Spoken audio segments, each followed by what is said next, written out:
After completing this lesson, you'll be able to link external components into the fixture model, add geometry to the model to represent the material that will be left behind after machining, and define how the CNC machine will approach cutting the stock.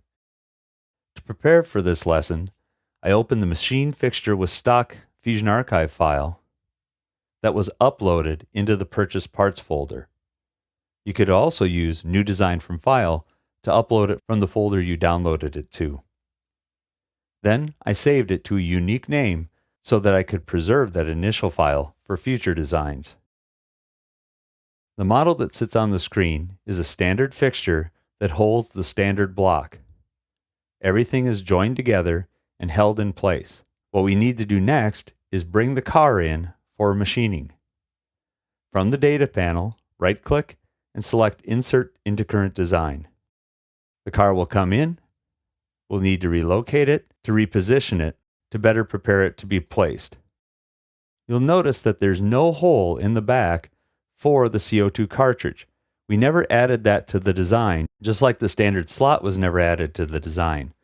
The reason for this was that slot and that hole is already in the standard body.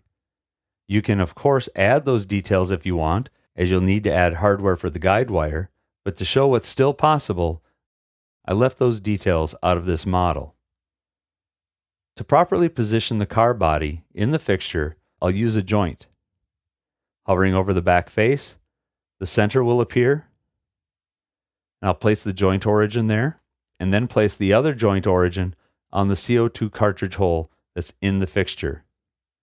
The car body will move into place, but when I click OK, everything else will go with it.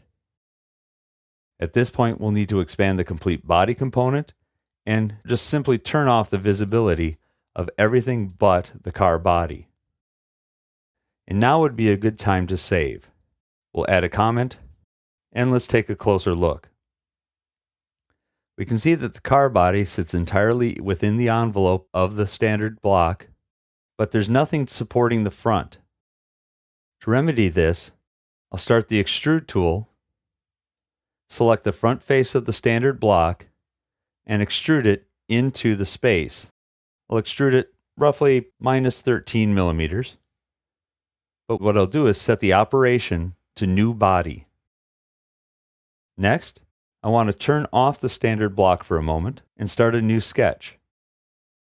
I'll select the front face of this new body, and I'll use the Project tool to grab the front edges of the bottom edge of the car body. With this, I'll start the Rectangle tool. What I want to do is produce a profile that will allow me to have a portion of the model 16 millimeters wide by 6 millimeters thick. I'll use the midpoint constraint to put the line centered on the projected sketch, and then I'll use Press Pull or Extrude to extrude a portion of this new model out underneath the front edge of the car body. This will act to hold the front of the car body as it's being machined. We can set the value. I'll use 24. Now I have everything in place that I need. I'll turn the standard block file back on, and then go to the CAM workspace by clicking the model pull down and switching to CAM. In the CAM workspace, I have all of the tools that I need to machine this, plus many more. The first thing I need to do is establish a setup. I'll go ahead and close the data panel. On the Setup tab, I'll make sure that we're set for milling. Normally I might reorient my coordinate system, but for now I'm going to leave it be, and instead I'll select my model. What the model is what geometry will be machined or looked at for generating toolpaths. So I'll make sure that I select my car body and this newly created body. The next thing I want to do is select fixture. For the fixture, I'll select the post that goes into the CO2 cartridge hole and the portion of the clamp that sits at the front that will be passing close to the tools as the body is machined. Next, I'll go to the Stock tab. This is where you would usually put in a size for the material. but since we have that standard block, I'll set this to From Solid. Then select the stock solid. You'll see the stock resize based on the solid. Now the last thing I have left to do as far as setting up the overall environment is to position the coordinate system. I can return to the Setup tab and use the items under the Work Coordinate System to be able to establish a point on the stock for the origin.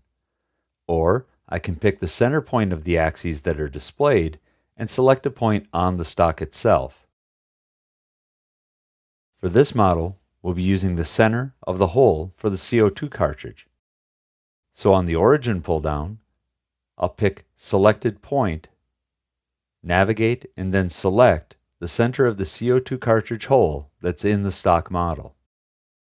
For this particular model, Z comes up in the correct orientation based on what we want to cut first, and X is running along the length of the model.